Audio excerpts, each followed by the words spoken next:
Face the Cavaliers, who are coming off just one day of rest after going 7 against the Pistons. Again, game 1 in the Garden tonight. So after seeing how slow the Thunder started off yesterday, how imperative is it for the Knicks to win game 1? Wilbon. This is set up like the Philly series, where the 76ers were coming off that tough 7-game series against the Celtics, and you just knew they weren't going to have very much in the tank to play game 1 in Madison Square Garden. Cleveland's facing a very, very, very similar set of circumstances. Now, Cleveland's a better team. The two bigs we've seen deliver. Cleveland, you think, is the better team here? No, Cleveland's a better team than Philly. Okay, yes, true. So, no, I'm picking the Knicks in 5 in this series. But part of that is I'm counting on the Knicks to come out. They could be down 6 or 7 at halftime. They could be down halftime playing through the rust. Cleveland's a better team than Philly. I expect a bigger challenge. Mobley and Allen have looked good at times against Toronto and when it counted against Detroit. But I don't see them being able to break through a game 1. The Knicks need to continue the way they played the last, since game 4 in the Atlanta series. And obviously in the next series against Philly, I expect the Knicks to start with a commanding presence in this series. Brunson first, everybody following, helps if Anunoby's healthy. But the way the Knicks are playing is the way they should be playing. Cameron. You haven't been on the show, Mike, with me. I'm from New York. It's hard to trust the Knicks. It's 53 years of disappointment. You know where we're at? I understand. You know where we're at? And listen, this is where big bro Stephen A. comes in at. Because, him and Perk get mad at me. We were here last year. You beat Boston, right? He said, oh, we're going to the championship. Oh, we're about to go to the championship. Oh, Part two. Tyrese Halliburton put an end to that. I want to say the Knicks are going to the championship. Should they win this? Absolutely. Not just the last game, will be when we're talking about the Cleveland Cavaliers coming off a 7-game series against Detroit. They came against a 7-game series against the Raptors, too. So they're 14 games in the playoffs. The Knicks look dynamic. Last time we seen the Knicks play, they committed a home invasion with no mask. They took everything from Philly, the heart, the couches, the fish, everything from Philly. And by the way, I don't want to hear anything about Philly. We own the cheesesteaks, too, now. I don't want to hear about how you used to write for them. I don't want to hear about Dr. J. I don't want to hear about Moses Malone, Kevin Hart. Anything. They got the ass kicked. Yeah, I don't even think the word phone should start with PH. It should start with the letter. I don't hear nothing from Philly.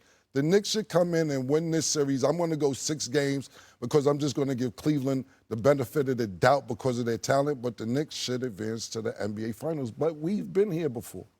Here's the deal, y'all.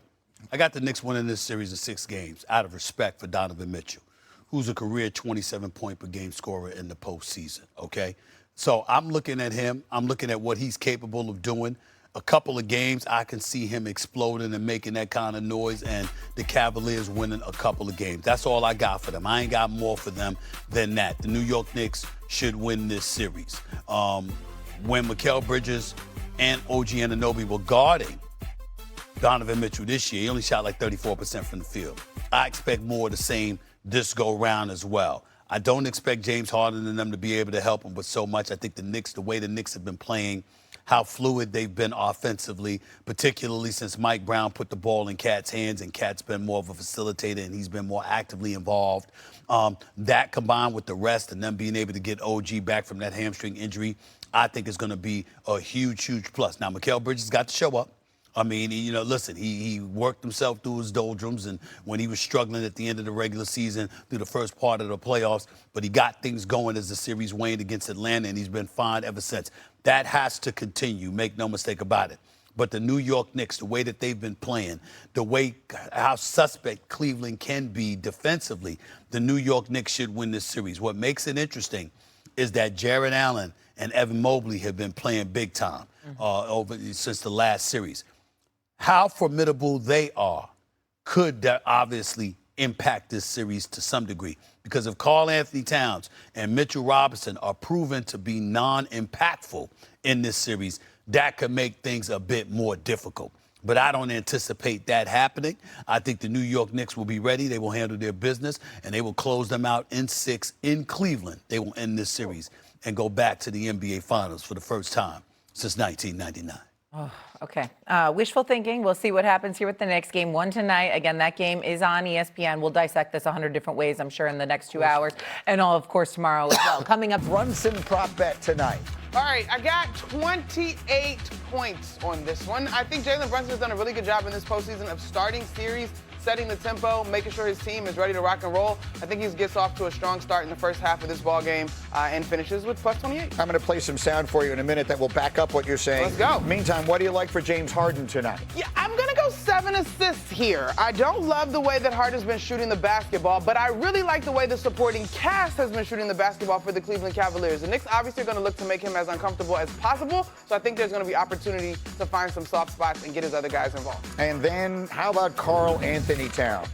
So we keep talking about what this is going to look like, Towns versus Mobley or Allen, whichever the combo it may be. I think one of the advantages is that Karl Anthony Towns can bring either of those guys out of the paint and do what you're seeing there. So I got 2 or more threes. Well, more than 2. Yes, 2 or more threes is exactly right. So to recap, those are the picks and they're a parlay. Jalen Brunson, the over on points. James Harden, the over on assists. Cat, the over on threes. Those picks are a parlay at DraftKings Sportsbook at plus 675. Now, you mentioned Brunson having a good night. Talk to me. Jeff Teague definitely agrees with you. He thinks Brunson is in line for a huge series. Listen. They don't got nobody that can guard Jalen Brunson. Yeah. It's over with. And I want James Harden to get to the finals. Definitely. But ain't nobody on that team guard Jalen Brunson. They don't have nobody.